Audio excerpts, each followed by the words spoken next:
Hello and welcome to Cruise 5. Our guest today is Mr. Khwauli Msiska. He is a former member of parliament for Karonga Nyungwe. He actually served there for 2 terms, and he is also the former Secretary General of AFOD. Welcome to Cruise 5.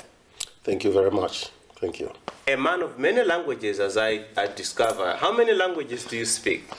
Well, I speak about 6 languages. 6 languages? Thereabout, yeah. What are those? Swahili. Yes. I speak Swahili. Chichewa. Yes. Tumbuka, that's my mother tongue language. Yes. English. Yes. I speak some Luo, which is a language spoken in Kenya. Kenya, yes. Yes. And a few other languages. Mr. Khwauli Msiska has written this book, which is actually an autobiography titled Beyond Chasing a Dream. And that's what we want to learn more about today. Interesting episodes about your stay outside Malawi, which I think you spent quite a considerable time at Tanzania, Kenya, and many other places. We'll get to know more about that. But first, where exactly were you born? Because I see that you are a son of the soil. You've been all over the place. Certainly, I'm a Malawian. Yes. I was born actually at Chinteche Hospital. In Katabe? In Katabe. Yes. That's where I was born. What were your parents doing at this time? My parents were basically peasants. Okay. My father is one of those who used to go to South Africa in search of work. And actually, when he was getting married to my mother, he had come from South Africa. Yes. And he was told by his brother that there was a beautiful lady in the village. And went on to get married to her. Just like that? Yes, yes. That's interesting. Sure. And about Chinteche. Yes. My father then originally coming from Usisia. Yes. They call it UT, Usisia town. Yes. Along the shores of Lake Malawi, beautiful Lake Malawi. So when my mother was expecting me, I think because of the exposure that my father had out of the country, yes, he valued hospitals very much. All right. I know then there were some kids who were being born in the villages. Yes. But he didn't want that. So he traveled all the way from Osisia to Nkatabe. It's quite a distance. It's quite a distance? Yes, just for my mother to get deliver in a hospital. Yes, absolutely. And I presume that's where you grew up for the first years of your life? Not at all. I didn't grow up, of course, Chinteche, as I said. It was just for me to. I was born. You were born there. Then I went back to Sisia, where I didn't stay for long. Okay.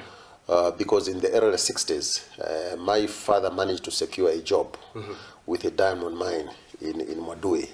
Mwadui is in the northern part of Tanzania. I see. So when he got a job, he invited my mother, and my mother took me when I was actually very young, myself and my elder sister. Okay. And took us to where he was working.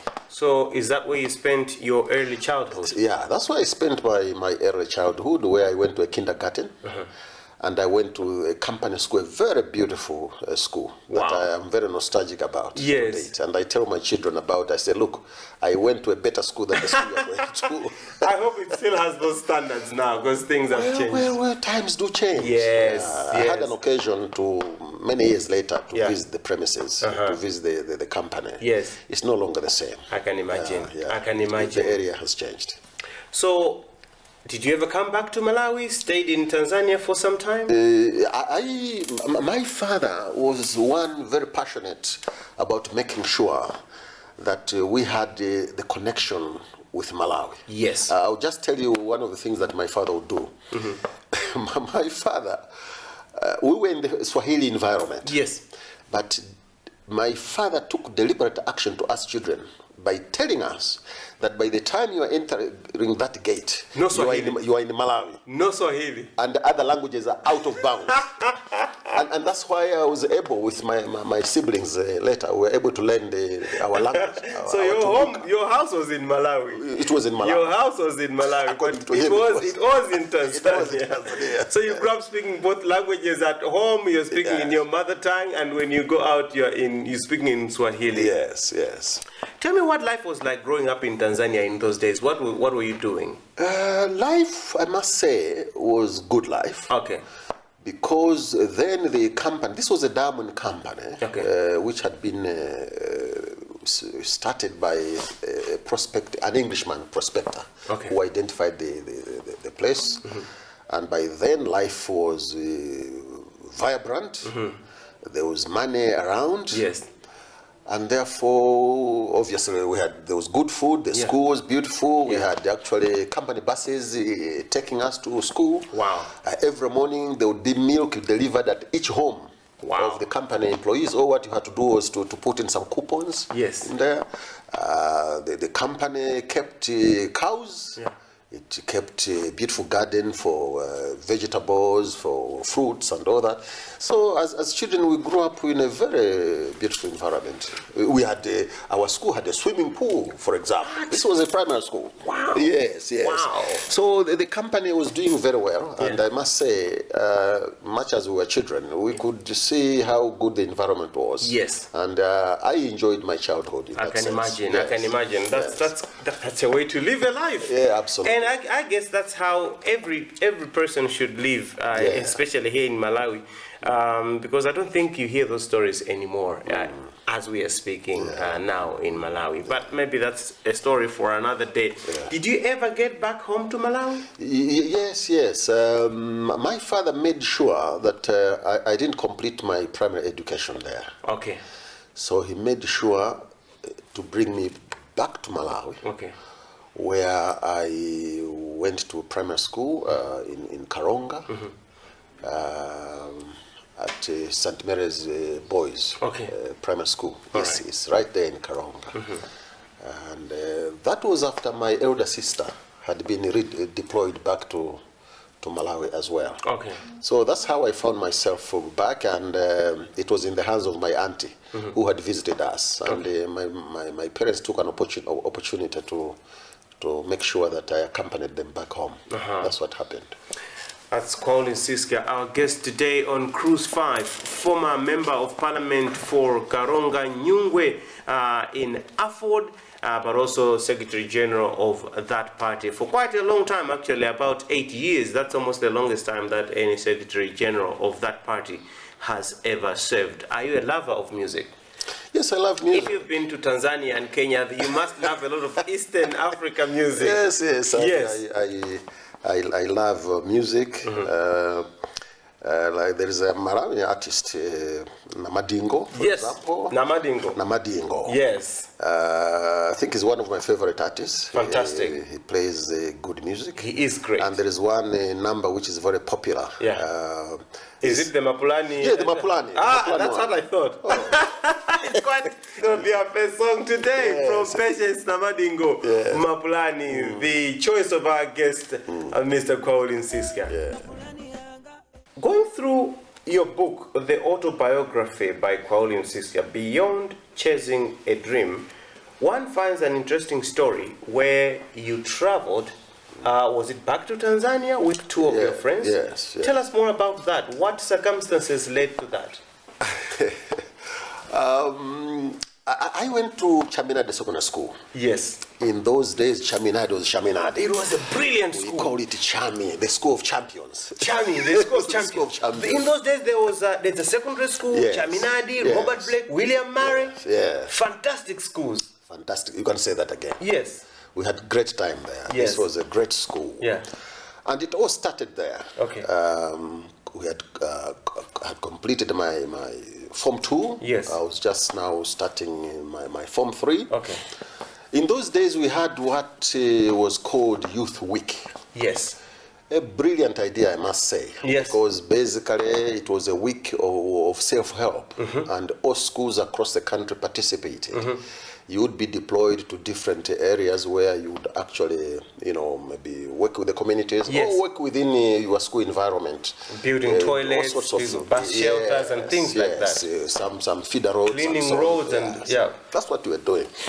And we had been deployed quite a distance from our school towards the north of Karonga, an area called Monitete. It was then very much infested by mosquitoes. Okay. And that's where we were sent to work on some community roads, linking with towards M1.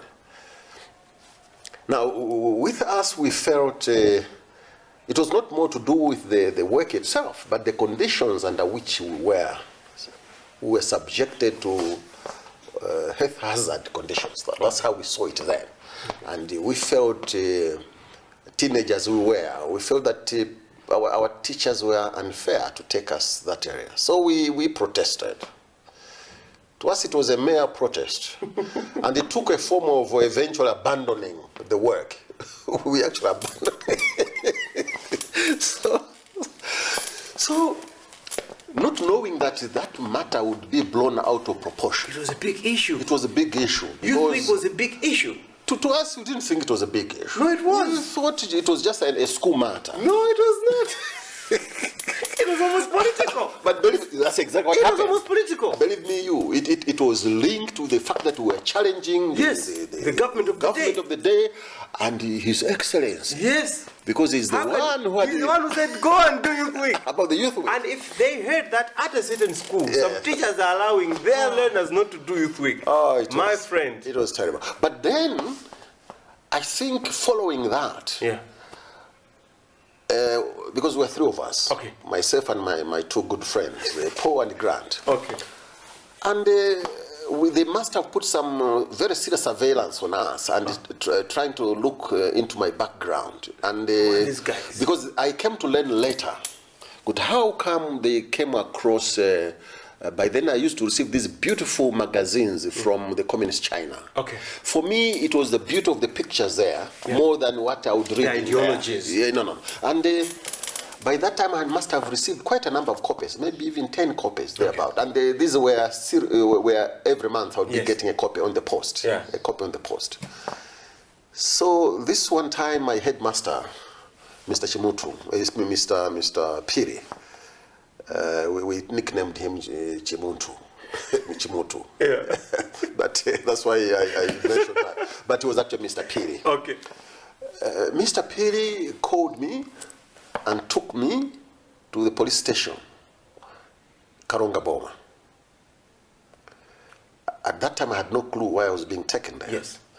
So when I went there to the police in charge in his office, you can imagine, young as I was, just a mere teenager. Yeah, sure. For the first time, sitting terrifying. in front of this police officer there with all his whatever on his shoulders, it was a very intimidating environment. Yeah. And this gentleman sitting behind the desk produced this magazine. Immediately, I noticed that this is one of those magazines I normally receive. And those were the first questions. How are you getting these? Why are you getting such magazines?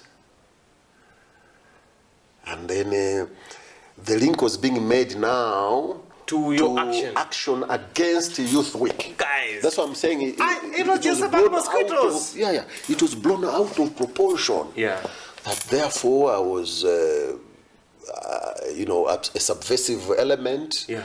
Possibly mobilizing my fellow students against what was, very legitimate, sanctioned by government itself. Who did I think I was? So I got such kind of questions. Wow. I must tell you, it was a very intimidating environment. That's quite mind-blowing. Yes, and it is from there when I went and shared the story with my colleagues, we thought we were not safe, that it was just a matter of time. Yes. Our arrest was imminent. So that was the genesis. Oh my God. Oh my That was the genesis. I'm sure you regretted the decision to ever abscond from Youth Week. You're like, I should have just taken that hoe and gone straight to work in the swamps. Yeah, sure. So did you leave Malawi immediately? So it wasn't immediate. Okay.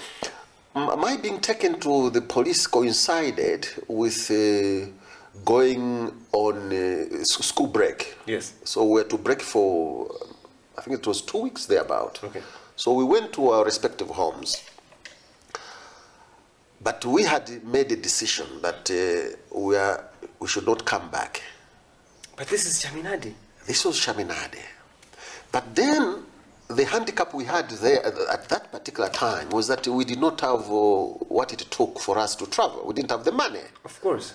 You're just so when we were coming back now from our families, from our villages, yes, we were armed now with school fees money and pocket money. That's a substantial amount to get you to some place. Yes. Put together the three of us, we felt out now. Let's embark on the journey. And guess what was our inspiration? What was it? History, you may also know, there was one Lexon Kaira. Yes. Lexon Kaira was a boy who came from Chitipa then in those many years before us. Yes.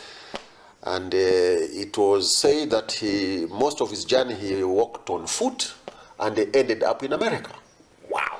And, teenage adventurism. We said if Lexon Kaira could do it, we can get so anywhere. Many years ago, when the infrastructure in terms of travel and all that was so trains primitive, and buses they and didn't have things. that, and he made it. And we were three of us. He was alone. Let's go. We're certainly going to make it. We are following the footsteps of Lexon Kaira. Yes. On our legs. Yes, we are going to make it, and that's what we did. Oh my goodness. We left and we went. I remember at our first stopover, somewhere around in Ngerenge there. There was an uncle to one of our friends, Grant. Yes. May he so rest in peace now, he's no more with us. He tried to convince us that we have to go back, that you people, you don't know the opportunity that you are abandoning. Shaminade Secondary School. Yes. And in those days, when you are selected to go to the whole of Karonga, there were only two schools. There was Shaminade and then there was Chirumba. It was rare. So when I was selected to go to secondary school, it was like the whole village knew. Everybody knew. And it was a big thing. You would take 8 years repeating in standard 8 before you would get selected to Form 1. Yes. So this uncle to Grant was saying, you young men, you don't know the opportunity you are going to regret, the opportunity you are leaving behind. What you have done here, you will end up just saving a punishment. Yes. I know for sure. Yeah. As if he had had a communication with our teachers. Yeah. So anyway, we couldn't listen to him. Okay. We proceeded. All right. Yeah. So you went where? To Tanzania? Our first stopover was in Tanzania. There's a place called Iringa where we had to stop over to refuel in terms of money, because money. How were you refueling then? I mean, when the pocket money and the fees had run out. Our friend Paul had an uncle, the elder brother to his father, was working at a hospital, the main hospital in Iringa. So you just showed up, bam! We showed up there, and he was surprised to see the three souls. Yeah. What are you guys doing here? And took us. Of course, he didn't agree with our reasons. Nobody would. He didn't agree with our reasons, and we spent close to a week there. He tried even to take us to his colleague, to his friend, who was a big man who was working with a cigarette company there. I remember somebody, Mr. Mkandawire. Yeah. Just for him to talk with us and try to knock some sense. Can you pump some sense into these young boys? They don't know what they're doing. Yeah. They have to go back. Yeah. I must admit that we said yes. I think what you are telling us, we now have come to our senses. We agree with you, but secretly, you just wanted to get off. We simply wanted to cut the story short. Give us the money, we'll be going back to Malawi. So, and actually, that's in a way it worked out, because I remember this Mkandawire gave us a little something, because he thought we had started behaving ourselves by admitting our mistakes, and that would be going back to apologize to the authorities. Yes. And that was it. So he gave us something, and when the day came for our departure,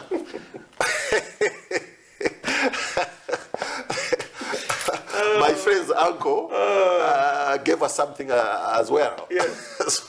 That was enough to move even further away from that made us move even further away. The story of our guest today on Cruise 5, Mr. Khwauli Msiska. He's written a book, an autobiography. So he explains about all these adventures in great detail if you want to read more about it. It's called Beyond Chasing a Dream. Let's take a break and listen to our second song. What is it going to be? There is a singer called Lawi. Okay, yes. Lawi. Yes. I think any of his songs. Any song from Lawi, that's going to be our second song today in Cruise 5. Mr. Khwauli Msiska, how did this adventure end? You have left Malawi, you're running away from the authorities. Not that they're kicking you out, really, but just because of your hot-headed youthfulness and you're the like, fear. Yeah, the fear. Like we've seen things happen to people, and I mean, it wasn't an unfounded fear. No, it was not. It was not an unfounded, because in those days anything could happen, and things would escalate so fast. But then, I'm trying to imagine you are just young boys, barely midway through your secondary school education, so you can't possibly find a meaningful job. No. And you can't just walk up to a school and say, I was at Chaminade and I want a place here. There's nobody. How was life like then? Life, I must say, was tough, to say the least. Did you guys stick together, the three of you? We stuck together for a very long time. Okay. And life was tough because even our entry into Kenya was bad. You proceeded into Kenya? We proceeded into Kenya with no documents whatsoever. Oh my goodness. We just crossed into Kenya, and we were actually penniless. And when I remember when the sun was setting at some point, we just went, we saw there was a building along the road. We knocked there, and the man felt sorry for us and gave us shelter. Oh no. And in the morning, we had some leftovers as breakfast. Oh my goodness. And that day, we were walking along the road from the border Namanga to the next town called Kajiado. It's quite a distance. We were stopping, trying to hitchhike. Yes. The vehicles were just passing until one, I even remember today, it was a pickup, a Chevrolet. Yes. A Chevrolet pickup stopped for us. Okay. And when we approached this guy, the driver, asking to be, given a lift, he was actually almost leaving us behind until I pleaded with him, and I said, by then, my first ever watch, which was given by my uncle who used to work in Zambia. Yes. He had visited us in the village then. Yeah. So I said, what if I surrender my watch for transport? So he looked at my watch and said, okay, jump in. Wow. So that's he actually got the watch? Yeah, he got the watch. He's a serious businessman. And we went to our next town, that was Kajiado. Okay. Yes, and that's where we got our first, what you'd call, I don't call these jobs, these are just piecework. Yes, yes. For us to raise some money. Yeah. And that morning, I remember we got there, pleaded with the driver again as we were dropping, if he could give us a bit of change, because I felt that my watch was very, very valuable. And I said, I'll give you my watch. You've given me a lift. Can you give me some change? Something, at least for breakfast. So this is not a ridiculous transaction. We should have agreed on the price of the watch first before you can ask for change. So I think he felt sorry for us. Yeah, I said, okay. He gave me some money, and that's what he used for breakfast. Did you ever find an opportunity to pursue your education in Kenya? In Kenya, through correspondence. Okay. Yes, through correspondence, yes. So you'd be doing some ganyu here, and then you'd be doing some correspondence. They used to have mobile libraries. There would be a van coming from Nairobi, because Kajiado is like 31 kilometers to Nairobi. Okay. So there would be a van, a library van, it would come there, and we would borrow books and read. Oh, is that That's so? what was happening. Oh. Yeah. Until time came when some misfortune happened. I separated from my friends, and I was left all by myself. What happened? They used to have night raids. After every few months, they would have night raids to flush out some maybe illegal immigrants. Who you were? But it just happened that on the material day when they came in, I had gone across to, there was a railway line compound. Okay. Where they had a place where we would go and watch TV. Okay. In a hall-like place. Yes. And I was away, and my friends were behind. That day, they didn't feel like going out. Yeah. So that's the evening when the raid took place. Jesus Christ. And they were picked. Oh my goodness. You came home to find your friends gone. And things were upside down. Yes. Yes. So I was left on my own. Oh my goodness. But I thought life had to continue. Life had to continue. Life had to continue. Because you were so many miles away from home, and you just had to survive. And it took time. It took close to a year for us to reunite after a long time. We reunited in Dar es Salaam. They were actually repatriated from Kenya. Oh my goodness. Yeah, so we reunited in Dar es Salaam. At some point, eventually, you managed to find a teaching job. Yes. Several teaching jobs actually that you landed. How did things move to that stage from somebody who is busy making charcoal just to survive to somebody who can actually secure a job? It was the same teacher. This was a primary school teacher. Okay. Having lived with us for some time, especially myself, because eventually Peter, after we had made a bit of money out to charcoal selling, Peter decided to move away. And he said no, he decided now he would proceed to Zambia. That's what he said. You guys were just adventurous souls. So he left me, I was on my own. And then this David, the teacher was called David. David says, look, I can connect you to my home area called Nyakach. It's quite a while. That's western part of Kenya, where now I learned some Luo. Okay. It was there. Yes. And that's where I went, and I met a headmaster at it was called Naki Harambe Secondary School. And that's where I got my first teaching job. Teaching what? I was teaching English and literature. How did you convince him that you could teach? I said, well, look, I couldn't carry with my documents because when you are running away, I lost my documents. Okay. But I'm somebody who has been to school. Yeah. And I must admit here, I lied a bit. I said I'm actually a university dropout. Chaminadi University. It's a popular university in Malawi. It's one of the public universities. Oh, Mr. Opio, that was the name. Mr. Opio was the headmaster of this secondary school. He bought my history. But I must admit, well, it's bad to lie. Yeah. And these young people who will be watching this program, they shouldn't lie. It's bad to lie. It's not good at all. It necessitated, it drove me into reading more and more to prove myself. Because you had to prove exactly. Because I had already committed myself, I had set my bar so high. Drop out. Yes, so I had you had to act to look like one and act like one. Yes. So it made me read a lot. Oh my goodness. Yeah, it made me read a lot. So you were a secondary school teacher now? Yes, I was a secondary school teacher. You just jumped right in and I said, remember I was actually getting, in that time I was getting 950 Kenyan shillings. Wow. It was not little money. Yeah. On top of that, I was given accommodation by the school. And when the school was advertising for students to come and join, they would go like this.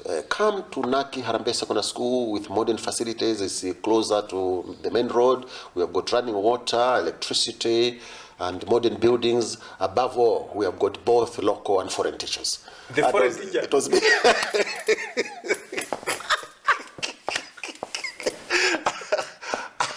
I was the foreign teacher.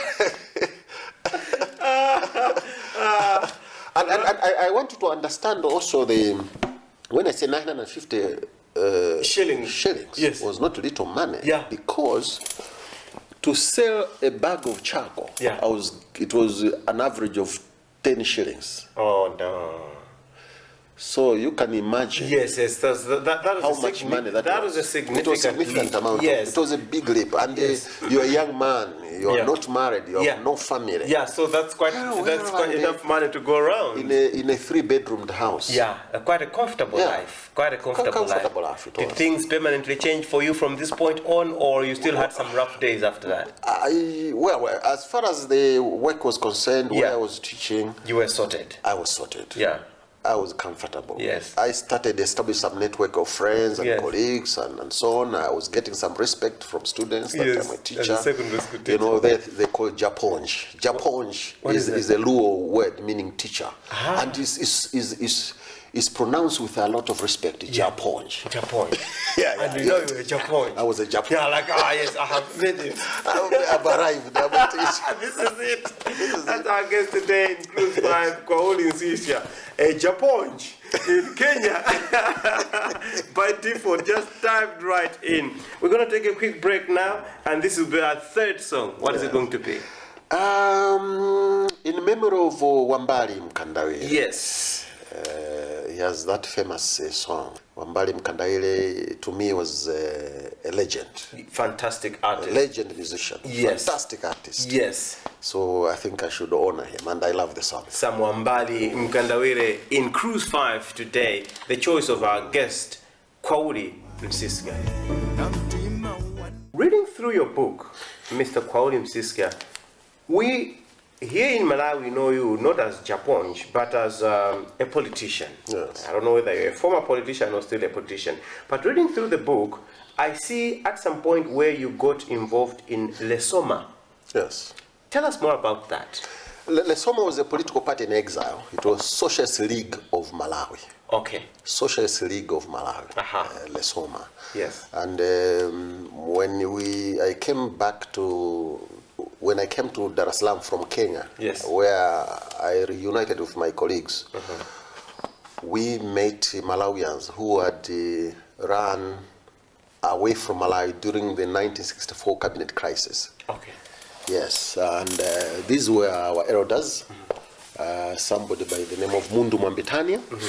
Mundu Mwambitania, may his soul rest in peace, was a great man. By the way, when things changed in Malawi, he was one of the first commissioners, electoral commissioners in Malawi. I see. When we came back to Malawi. So he's the one who welcomed us to his humble home. So we became members of Socialist League of Malawi. By then, it was being led by no one other than Dr. Tati Mpakati, who is no more with us. Yes. So Dr. Tati Mpakati, a man from Chakhaza, yes, who had studied in the Soviet Union.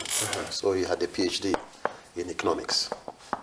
So we joined Lesoma, and within Lesoma there was Masule. Masule was the Malawi Students' Union of a branch of Lesoma. Yes. Did you have any particular interest in politics, or you were just trying to find something interesting to do? I was in a way pushed into politics. Okay. Because when I was out there in diaspora, the securities, having discovered that we had left school and looking at our records, they started looking for us. Particularly, they went to my village. Wow. Where they were told I was not there, and they asked my father. My father answered them, I think politely. He said, well, I'm happy that you people come from government, possibly you can help me to identify where my son is, and he was being very honest. You just disappeared without a trace? Yeah, so they picked my father. Literally, my father was imprisoned on my behalf. What? That's what happened. They didn't even know where you were. They didn't know what you were doing. My parents didn't know. They they had no hand whatsoever. They were also aggrieved by the mere fact I had left without telling them. Without telling them where I was. So they were not happy with me themselves. Yeah. And my father was taken away on my behalf. And when I got that news that my father had actually been imprisoned on my behalf, I thought that was most unfair. And when I met colleagues, now comrades in Dar es Salaam, and politically charged that we must change the one-party regime in Malawi, I said, I think this is the right political party. Yeah. So that's how I was ushered into political life. Hardly at the age of 19 thereabout. Wow. Yes, a young boy. about I was not even properly 19, I think. That's when I started politics. I see. Yeah. And you must have met very angry Malawians who had run away from home at that time. Yes, angry, disappointed, yes, but full of nostalgia. Yeah. Full of determination that one day we'll go back home. Yeah. And I continued this even when after getting enrolled at the University of Dar es Salaam. By the way, even in Tanzania, I continued studying privately. I did my A-levels by studying through correspondence. Yes. To the extent that I had sufficient qualification to get admitted to University of Dar es Salaam. But so eventually you went into a proper university. I went to a proper university now. I was a proper... Not the dropout. Not a dropout one now. So I went to University of Dar es Salaam. Yes, yes. And that was while you were still involved with Lesoma now, when you were going to University of Dar es Salaam. Yes. Okay. And actually, at some point, I was the chairman of the youth. The youth. Wow. And I remember representing the youth at a very important forum in Angola. Wow. Yes, invited. And the Lesoma deployed me.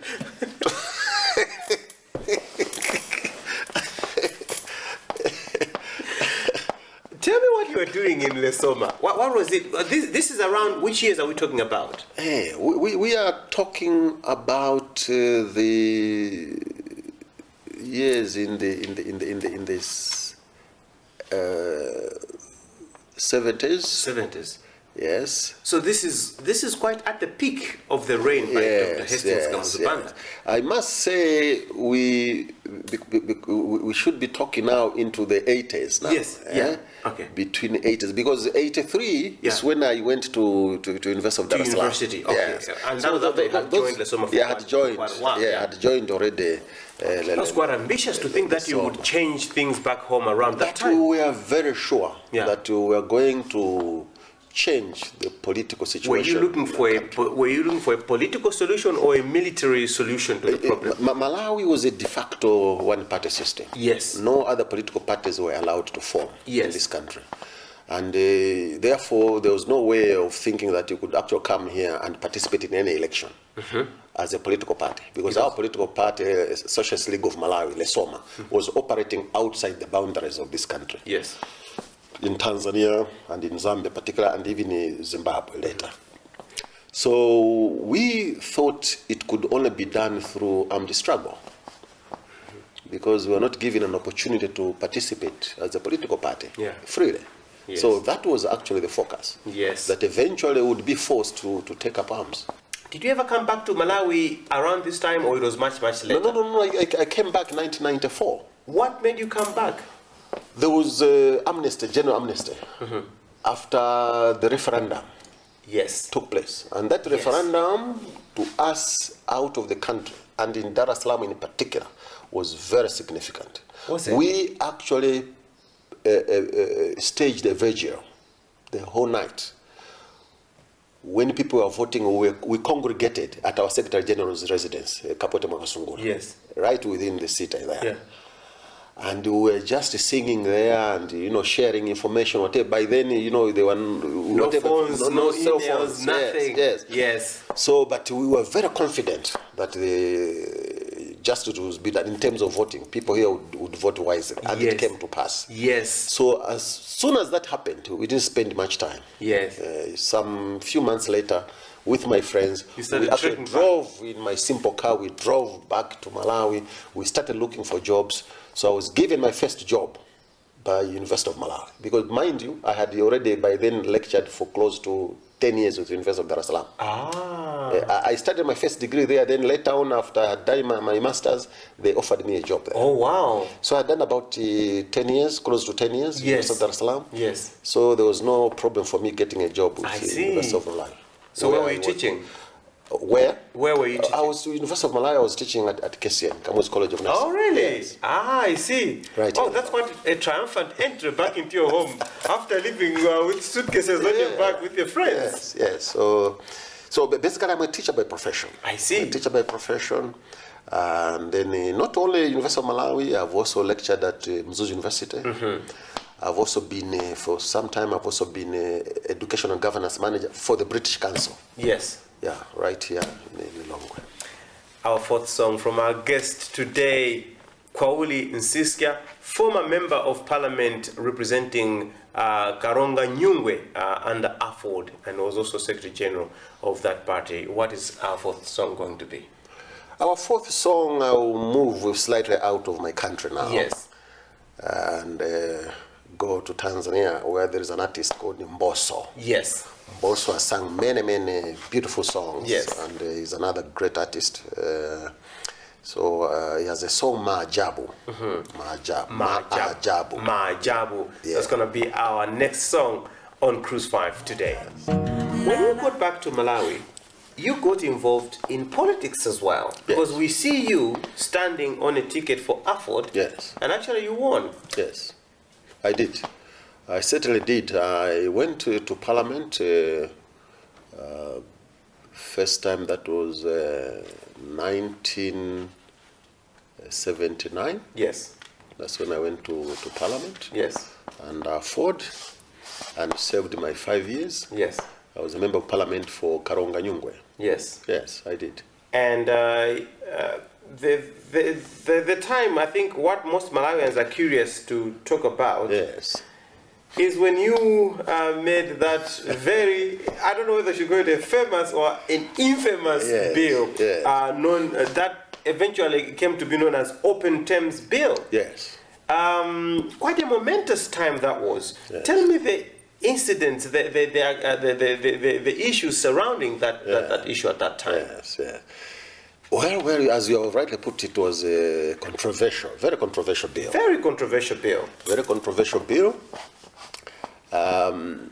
Yes, I moved that bill. But what possibly many people may not understand is that I was assigned by the leadership of my party. Afford. At that time. Yes, to move that bill. But the drafting of the speech itself and the presentation in Parliament, I did that myself. And you have also put it in this book. Yes, it is right there in the book. This is a bill that sought to amend Section 83, subsection 3, on the limitation of the term of office for a state president. Yes. And at this time, the president was Dr. Bakili Muluzi. Yes, yes. And it was coming to a point where he would not contest.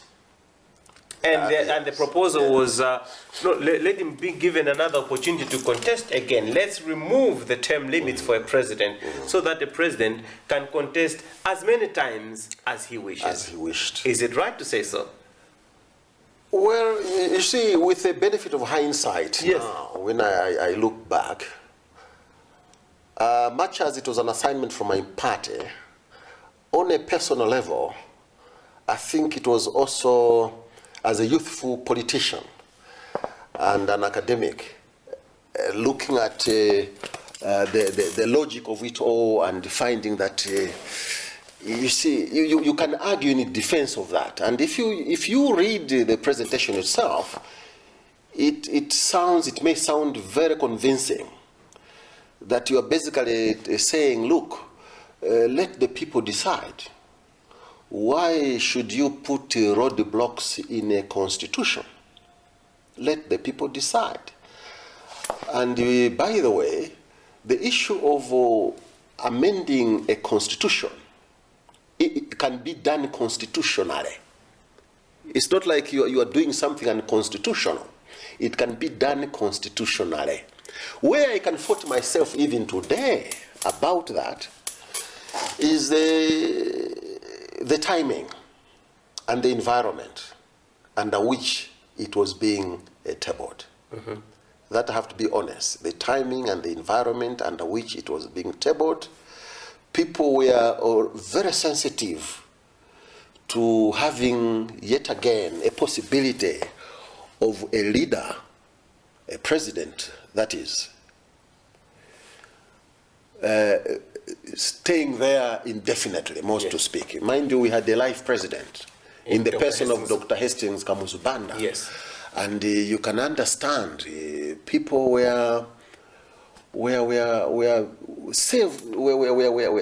not have wanted to repeat that, to have a repeat of that. Yes. So I can understand what I would even call the anger by some people.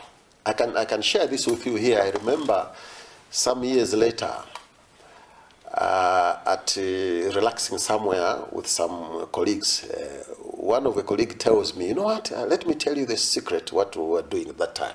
We had planned to hijack me so that I don't present the bill. So just to emphasize what you are saying, it was a very controversial bill and very emotional, and possibly rightly so, among some people. And at a personal level, some people thereafter defined me in terms of the bill. Some called it open term, some called it third term bill. Yes. Yeah, so they defined me in those parameters. That man. Yes. The man who tabled the bill. Absolutely. So the man who wanted us to... So I was put in a very small box called open term bill. Yes. That equals Khwauli. Yes. That's what, and I would really want people to read and understand the background to this bill, understand the intricacies of that bill, what it actually talks about, they should read it. Looking at how everything turned out in the end, because the bill was defeated in Parliament, though narrowly, but eventually it was defeated. And as you are saying, looking at the political temperature at that time, it was quite a relief to some people when the bill was defeated. Yes. And you were the one who wore the face of that bill. Yes. Do you regret ever having done this? Given a chance, another chance, I have to be honest with you, I wouldn't do it. You wouldn't do it? I wouldn't do it.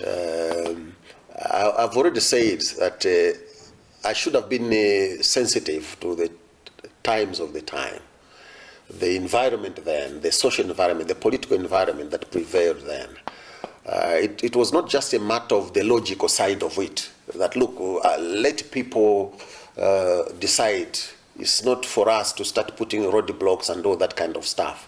That may sound logically correct, but it's not always the case that what is logical results into something acceptable, something appropriate. Okay. So to that extent, I think it's a matter that I'm pleased that it didn't pass.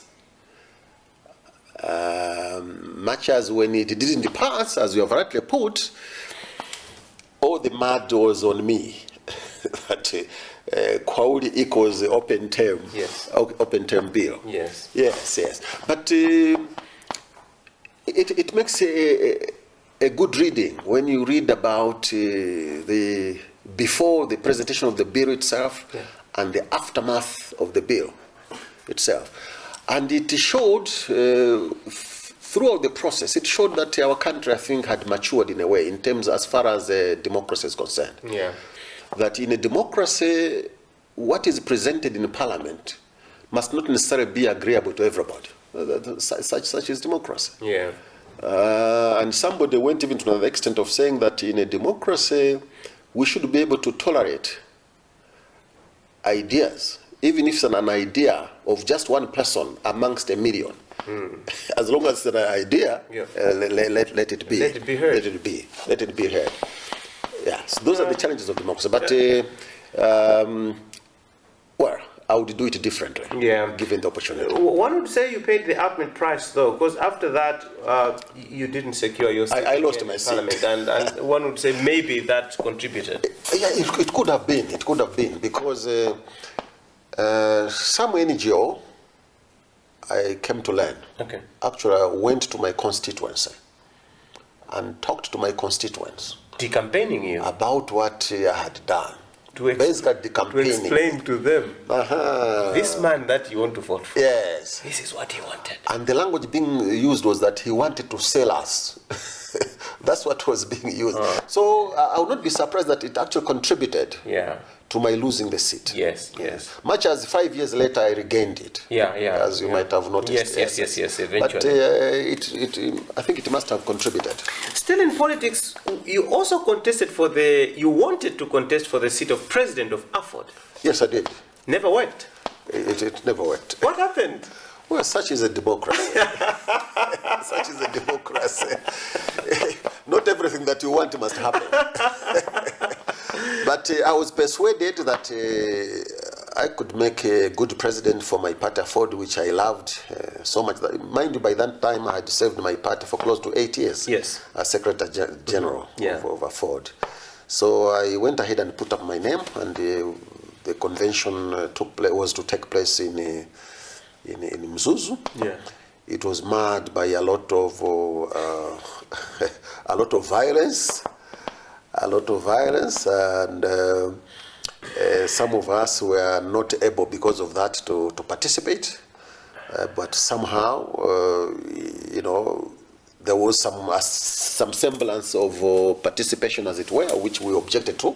More the reason we went to court to challenge what had happened, to say that what happened was not a convention at all. So the rest is under the bridge and a story to tell within my book. Is it wrong to say that your party hasn't fared very well when it comes to issues of conventions, really? I mean, there's always some kind of unrest and violence that goes around it. The most recent one was even even much dirtier than the previous ones. Which one? The one where the Honorable Chakhaza was contesting against the gentleman who is now in UDF, now in UTM. Frank Mwenefumbo.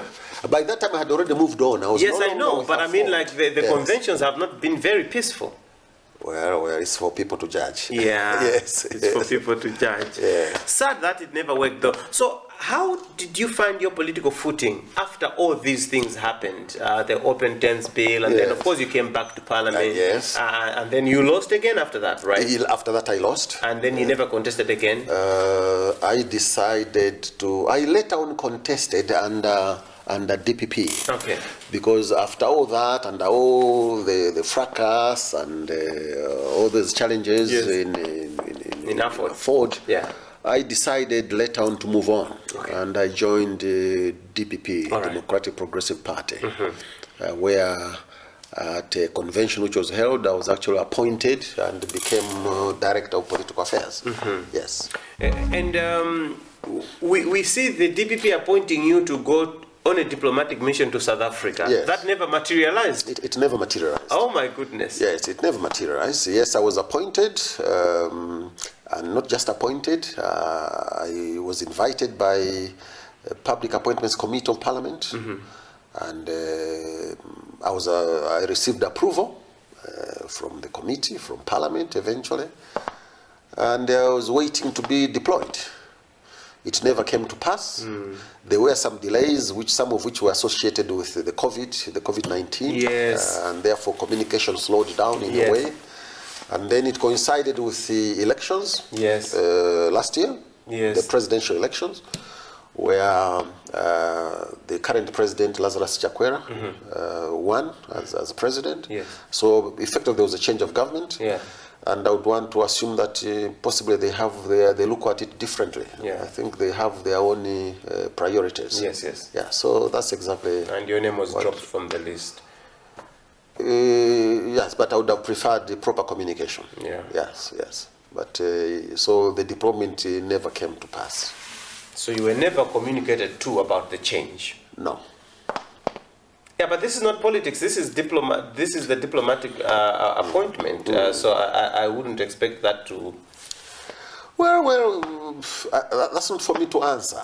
I think there must be some appropriate authorities who would be more competent to discuss that. Because you see, these are kind of positions where you don't apply for. I didn't apply to take up a diplomatic position. I was simply communicated, and I said, wow. Of course, I accepted. I was happy about it. So the authorities that decided to communicate to me possibly should have also communicated to me about the change. Yes. But they never did. Yeah. So they have their own reasons, I suppose. Yes. So as we are speaking to you now, Mr. Khwauli Msiska, are you a Ford or you are DPP? I am DPP. No more Ford. I left a Ford ages ago. Yes, and that's part of your history. You are talking about, we will soon be clocking 7 years since I left a Ford. And it was not like I just moved from a Ford then to DPP. I stayed for a long time, reflecting on my next move before I decided to join the DPP. So as I speak to you, I am DPP. As I speak to you, I am Director of Political Affairs. Yes. Why do you do politics, though? Politics, the beauty of politics is that politics does not put you in a box like a professional occupation. You know, when you're a teacher, it's a classroom work. Maybe you go and mark. When you're a doctor, it's at a hospital. You are a civil engineer, it's about roads, it's about bridges, and so on. In politics cuts across. It's a cross-cutting matter. All these issues matter to you. But more importantly is the change that you facilitate. If I go to my village now, I go to what used to be my constituency, I walk with my head high, because if you see electricity there, I know how it came about. I fought for it. I can count more than 35 boreholes that time. That was so as source of water. In some places, remote places, where they had no water at all, they managed to get water through my intervention. You see some clinics which are operational today, and I'm happy about that. I've contributed towards making the livelihood of some people better, improving their lives. You see some small bridges in some feeder roads in the rural areas within my constituency. So it is that contribution you make as a politician. And that can only be done when actually you play your politics well. Because politics is one thing to speak in parliament. It's another to play politics of engagement with the authorities that can make a change, can make those decisions happen. In June 2020, Malawians decided to change their government from the DPP to Tonse Alliance, yes. Headed by the MCP, as we understand. What's your comment on how the Tonse Alliance is managing this country, almost more than a year on now? I think they can do better than what is happening. They can get better organized than they are now. They can deliver much better. When I move around, and this is not possible just coming from me, because one would say, what else can you say? You are a whole director of political affairs. What are you expecting from you? But you just have to take a tour around and listen to the people. There is a widespread disillusionment. The speed at which the government is moving in terms of attending to people's affairs, in terms of fulfilling the promises that they made to the people. Of course, you know, people always want you to do things faster. And people sometimes tend to be impatient. But there are certain things really which do not necessarily require money, immediate money to be done. They simply require decision making for things to move. That's what I'm saying, this government can do better. And that's what is coming from the people. In comparison to the DPP and this government, would you say it's that bad? DPP made its own mistakes. It made its own mistakes, no doubt about it, and maybe that's why people decided the way they decided. But I must say, some of those mistakes are being carried forward, actually intensified. Those mistakes could be avoided, some of those mistakes. There's no government which wouldn't make mistakes. Yes. But there are some mistakes which are avoidable. And if you are going to come into government on the platform that you are going to do better, you should be seen to be doing better. Otherwise, people start remembering what was happening in the past and say, oh, we were better those days. Yes. Do you see the DPP coming back? The people will decide. The potential is always there for any political party to come in. Who knew when Joyce Banda became president? Who would have known that DPP could come back? But it was able to come back. That's for the people to decide. That's a democracy. And that's how we wind up the program today. Before we actually go, I've got a set of questions which I'd like to ask, which I will only accept yes or no as an answer. But first you have to tell me your full name. What is your full name? My full name is Khwauli Msiska. I did ask you, does Khwauli mean anything, or it's just a name? Oh, well, it's a name, but it may have also a meaning. Okay. It's like, you know, Khwauli. Yeah. What has happened? Yes. Khwauli. Yeah, sure. Okay. Yes. Okay. Do you have any tattoos? No. Do you have any piercings? No. Do you have children? Yes, I do. Have you ever shot a gun? No. Have you cried over someone? Yes. Have you fallen in love before? Certainly. Have you killed a chicken before? Yes. Have you gotten into a fight before? Yes. Have you gotten any surgeries? Yes. Have you ever been hospitalized? Yes. Have you ever donated blood? Yes. Do you know your blood group? Yes. Have you ever smoked weed? No. Would you smoke weed? No. Have you ever drunk alcohol? Yes. Do you drink alcohol? Yes. Have you broken someone's heart? Not that I know of. Have you had a crush on someone? Yes. Do you want to be president of Malawi? No.